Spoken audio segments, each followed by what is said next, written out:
నమస్కారం.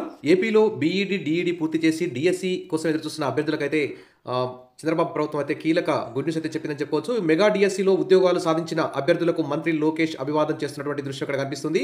ప్రతి ఏటా డీఎస్సీ నిర్వహిస్తాం. నవంబర్లో మళ్లీ టెట్ నిర్వహిస్తాం. టీచర్ పోస్టులన్నీ భర్తీ చేస్తాం. 150 రోజుల్లో 150 కేసులు వేసినా విజయవంతంగా డీఎస్సీ పూర్తి చేశాం.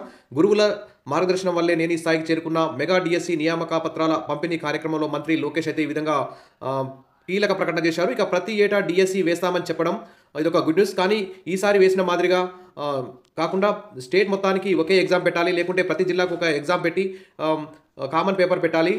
తర్వాత ఈ విధంగా వేరువేరుగా సెషన్లలో డిఎస్సి ఎగ్జామ్ పెట్టి తర్వాత నార్మలైజేషన్ ఇలా చేయడం వల్ల అయితే అభ్యర్థులు చాలా నష్టపోతున్నారు. కాబట్టి వచ్చేసారి మంచిగా ఒక క్లారిటీతో ప్రభుత్వం ముందుకు పోవాలి. ఎవరికి ఏ అభ్యర్థికి నష్టం కాకుండా ఈ డిఎస్సి నిర్వహించాలి. ఇక ఏపీ మోడల్ ఎడ్యుకేషన్ను ప్రపంచానికి చాటుదాం. నవంబర్లో మళ్ళీ టెట్ నిర్వహిస్తాం. టీచర్ పోస్టులన్నీ భర్తీ చేస్తామంటూ ఇక్కడ కీలక ప్రకటన. డిఎస్సి అంటేనే చంద్రబాబు నాయుడు, చంద్రబాబు నాయుడు అంటేనే డిఎస్సి అంటూ యువగళం యాత్రలోనే మెగా డిఎస్సి ఆలోచన వచ్చింది అంటూ ఇక్కడ నారా లోకేష్ అయితే కీలక ప్రకటన చేస్తున్నారు. ప్రతి ఏటా డిఎస్సి వేయాలి. ఎందుకంటే డీఈడీ పూర్తి చేసి చాలామంది ఎదురు చూస్తున్నారు.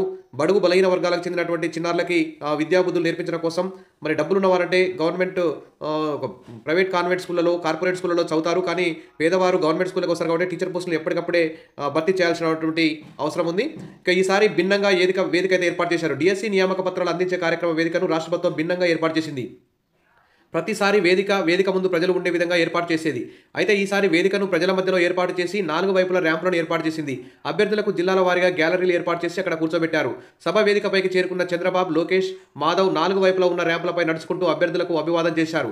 వేదికపై కేవలం చంద్రబాబు నాయుడు, లోకేష్, మాధవ్ మాత్రమే ఆసీనులై ఉన్నారు.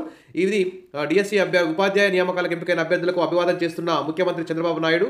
ఇక్కడ రాష్ట్ర ఉన్నత విద్యాశాఖ మంత్రి లోకేష్, వీరితో పాటు వేదికపై బీజేపీ రాష్ట్ర అధ్యక్షులు మాధవ్ ఇక్కడ కనిపిస్తున్నారు. భారీ ఎత్తున డిఎస్సి సభకు హాజరైనటువంటి అభ్యర్థులు, వారి యొక్క బంధువులు. ఇది డిఎస్సికి సంబంధించి ప్రతి అప్డేట్ మన ఛానల్లో వస్తుంది. సబ్స్క్రైబ్ చేసుకుని రెడీగా ఉండండి. మీకు అప్డేట్ రాగానే అందిస్తాను. Wish all the best. Thank you.